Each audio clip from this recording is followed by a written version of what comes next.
Nous vivons une époque étrange. Jamais, dans l'histoire récente, l'humanité n'a eu autant accès à l'information, à la connaissance, aux outils de pensée critique.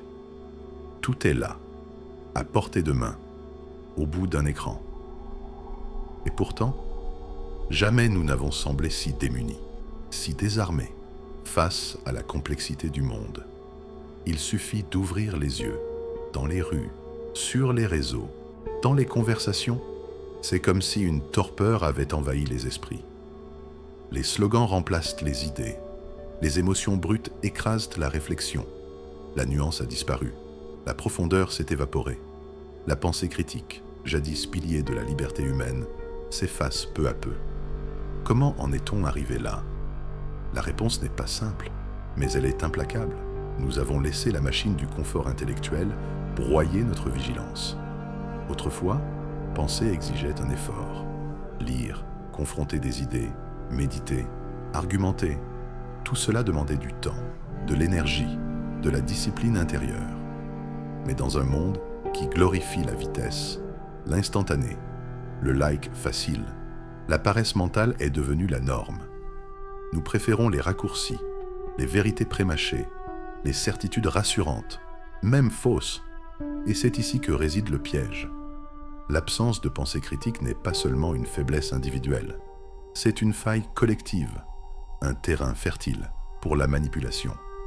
Quand une société cesse de questionner, elle devient malléable. Elle peut être dirigée non pas par la vérité, mais par la force de l'émotion, de la peur, de la répétition. Regardons autour de nous. Les discours politiques ressemblent davantage à des publicités qu'à des débats. Les médias privilégient le choc à l'analyse. Les réseaux sociaux transforment chaque nuance en polarisation brutale. Tu es soit avec, soit contre. Et dans ce brouillard d'opinions criées plus que pensées, l'esprit critique disparaît comme une bougie dans la tempête. Mais attention, cette décadence n'est pas arrivée par hasard. Elle a été nourrie, encouragée, exploitée, car un peuple qui réfléchit est imprévisible, parfois ingouvernable. Mais un peuple qui ne fait que réagir est docile, contrôlable. Nietzsche l'avait prédit.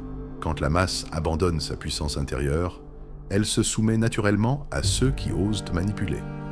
Il est terrifiant de constater à quel point cela fonctionne encore aujourd'hui. Nous sommes bombardés d'informations, mais privés de sens. Nous croyons choisir, alors que nos choix sont guidés par des algorithmes invisibles. Nous croyons penser, alors que nous répétons des schémas imposés.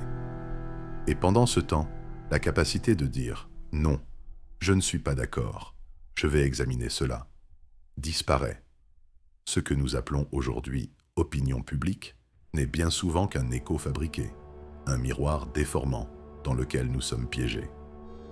La masse devient une entité qui pense à notre place et qui dicte ses verdicts sans appel. Tu n'analyses plus, tu consommes une position prédéfinie. Carl Jung nous avertissait, quand l'individu s'efface dans la masse, l'ombre collective grandit. Et cette ombre, c'est la stupidité organisée, l'aveuglement consenti. Plus les foules grossissent, plus leur intelligence s'effondre. L'esprit collectif n'est pas la somme des esprits individuels, c'est leur nivellement par le bas. Pensez-y, combien de personnes lisent encore véritablement des ouvrages exigeants? Combien confrontent leurs idées dans un dialogue sincère plutôt que dans une guerre de slogans? Combien osent dire « Je ne sais pas, j'ai besoin de réfléchir » dans un monde qui exige des réactions instantanées? Ce silence grandissant est la marque d'une civilisation qui oublie de penser. Et ce n'est pas seulement une question d'éducation ou de culture. C'est un choix quotidien.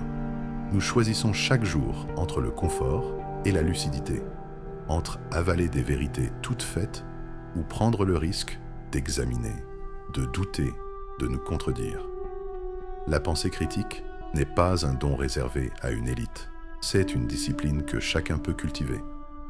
Mais comme toute discipline, elle demande du courage. Courage de se confronter à l'inconfort, à l'incertitude, à la possibilité de se tromper. Courage de refuser le consensus facile.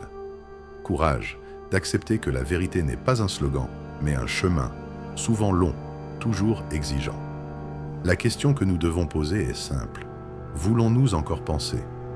Ou avons-nous décidé de déléguer cette tâche à des machines, des idéologies, des voix qui crient plus fort que nous? Ce n'est pas un détail. C'est une question de survie spirituelle. Une société qui ne pense plus devient une foule gouvernée par ses pulsions les plus basses. L'histoire nous en a donné 1000 exemples. Quand la réflexion s'éteint, les monstres se lèvent. Et ils trouvent toujours un peuple prêt à les suivre, hypnotisé par des mots simples, des promesses faciles. Nietzsche appelait cela le troupeau, des individus qui se croient libres, mais qui ne font que répéter les instincts d'une masse. Machiavel, lui, y voyait une opportunité, car rien n'est plus simple à manipuler qu'un peuple qui refuse d'exercer sa raison. Et nous, sommes-nous différents? Ou sommes-nous, nous aussi, en train de sombrer dans ce confort intellectuel qui précède toujours la décadence? Il faut oser regarder en face ce que nous devenons. Une civilisation qui confond savoir et information, bruit et pensée, opinion et vérité. Chaque seconde, nous sommes inondés de données, de notifications, de fragments de discours, comme si l'univers tout entier s'était transformé en un immense brouhaha. Mais dans ce vacarme, la voix intérieure s'éteint. Le silence, ce terreau de la réflexion, est devenu une denrée rare. Et c'est dans ce silence oublié que naît la véritable lucidité. Jung disait que celui qui ose se confronter à son ombre découvre une force insoupçonnée. Mais aujourd'hui, qui ose encore se confronter à soi-même? Tout est fait pour fuir cette rencontre. Nous nous réfugions dans les écrans, dans les distractions infinies, dans la facilité des réponses toutes prêtes. Car penser, vraiment penser, c'est douloureux.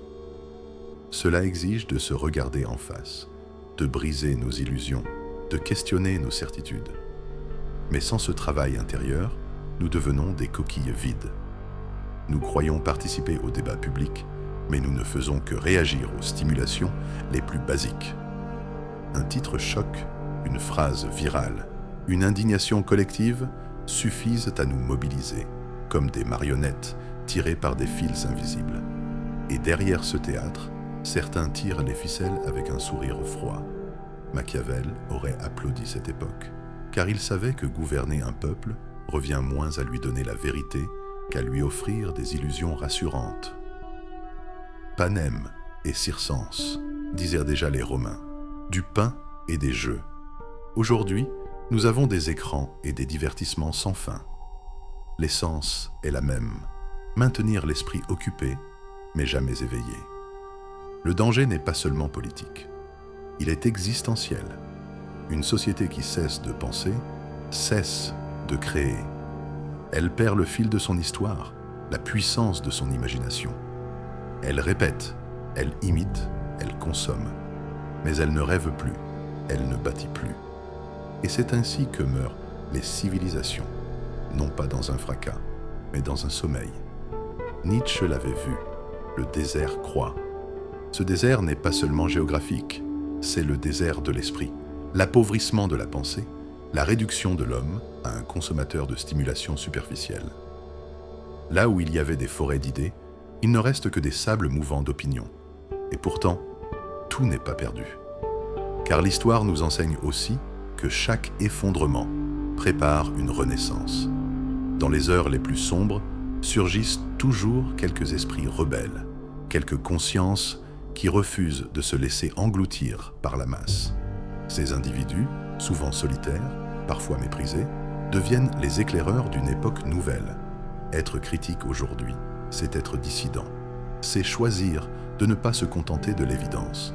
C'est refuser la facilité des slogans pour chercher la complexité du réel.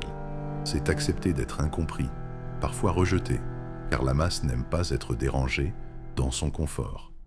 Mais c'est aussi tracer une voie de liberté, une voie qui permet de rester humain au milieu de la mécanique impersonnelle. Jung dirait que ce travail est un chemin d'individuation. Retrouver son centre, se défaire de l'ombre collective pour devenir un être entier, autonome, conscient. C'est l'antidote au troupeau, la guérison de la bêtise organisée. Et cela commence toujours par une décision intime, refuser de sombrer, choisir de voir, choisir de penser. Cela n'est pas simple. Il est plus facile de rire avec la foule, de hurler avec elle, de se laisser emporter par ses colères. Mais l'histoire appartient toujours à ceux qui ont osé dire « Non, je veux comprendre par moi-même ». Ce sont ces voix singulières qui, à travers les siècles, ont empêché l'humanité de s'enfoncer totalement dans la nuit. Aujourd'hui, le défi est le même. Alors que les technologies accélèrent la confusion, alors que l'information devient une arme de contrôle, la pensée critique est plus que jamais une forme de résistance. Lire lentement est une rébellion. Méditer est un acte révolutionnaire. Dialoguer sincèrement est un acte de courage.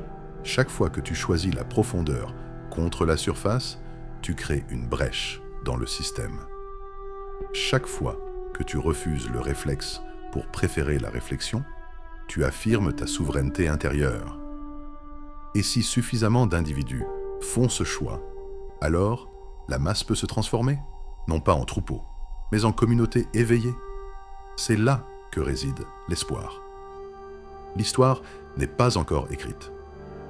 Nous pouvons encore réapprendre à penser, à douter, à questionner. Nous pouvons redonner sens aux mots, redonner souffle à la vérité. Mais cela exige une décision radicale, renoncer au confort intellectuel, retrouver le courage de la pensée libre. Nietzsche nous rappelait que la liberté n'est pas donnée, elle est conquise. Jung nous enseignait que la lumière naît toujours du face-à-face avec l'ombre. Machiavel, lui, nous avertissait, celui qui refuse de penser sera toujours gouverné par celui qui manipule. À nous de choisir. Sommes-nous prêts à rester des spectateurs, hypnotisés par des écrans qui pensent à notre place? Ou voulons-nous redevenir des acteurs, des penseurs, des créateurs d'un monde où la vérité ne se réduit pas à un slogan? Le prix de la lucidité est élevé. Solitude, incompréhension, parfois rejet. Mais le prix de l'aveuglement est encore plus terrible. Perdre son âme, perdre sa liberté, perdre ce qui fait de nous des êtres humains. Alors la question est simple, et chacun doit y répondre en silence, face à lui-même. Veux-tu vraiment penser ?